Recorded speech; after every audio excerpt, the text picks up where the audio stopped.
So dangerous debris, we see it all over Valley roads, and new this morning, 3 on your side Susan Campbell shows us how much junk is actually pulled off of local highways and, of course, how to avoid it. You never want to hit that stuff, Susan. No, you don't. It's illegal to drive with unsecured loads, but people overload trucks and trailers all the time, so you have to learn to become a defensive driver.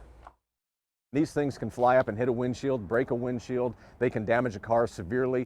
Tires, mattresses, a shopping cart. We got remnants of a couch here, it looks like. All of this stuff was pulled off of highways in Maricopa County. These are potentially pieces that will certainly tear up a car if they fly apart. And this debris can be dangerous, even deadly. According to a AAA study, more than 200,000 crashes over 4 years involved debris on the road, and 500 people were killed.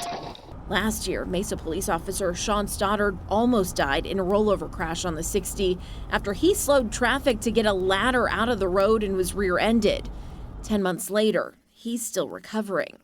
I try not to focus on the frustration, the anger, the disappointment. I try to focus on where can I go, what can I do, who can I help. And earlier this year, Jose Barboza was injured when a 2-pound piece of scrap metal flew through his windshield on the Loop 101. He hit me first in the shoulder and then the other edge, and then cutting my right earlobe in half.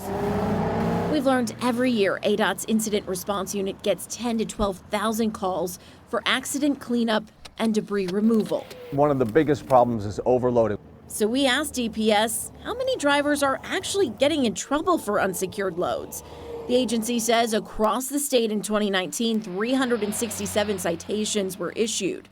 In 2020, 325 citations, and so far this year, 149.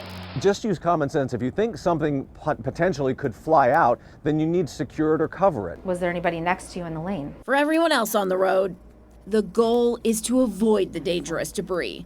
At Driving MBA, this student is in the defensive driving lab learning how to navigate the unexpected. Always look for your outs, and if you don't have outs, position yourself where you will. So that's what we call defensive strategic driving. Maria Wojcik says a lot of it comes down to keeping enough space between you and other vehicles. If you can keep at least four seconds ahead of behind a vehicle, you've got the room to stop. And there's an easy way to measure it while you're in the driver's seat. Let's say you pass a tree or you pass a sign, and then you count 1, 1,000, 2, 1,000. 3 seconds is probably the least you should have. 6 seconds would be great. That's how you stay safe out there. It's how you avoid debris on the roads. Debris like this sink or these pool toys spotted recently on ADOT cameras. This is a constant job. This will be emptied out, and probably before too long it'll be full again, unfortunately.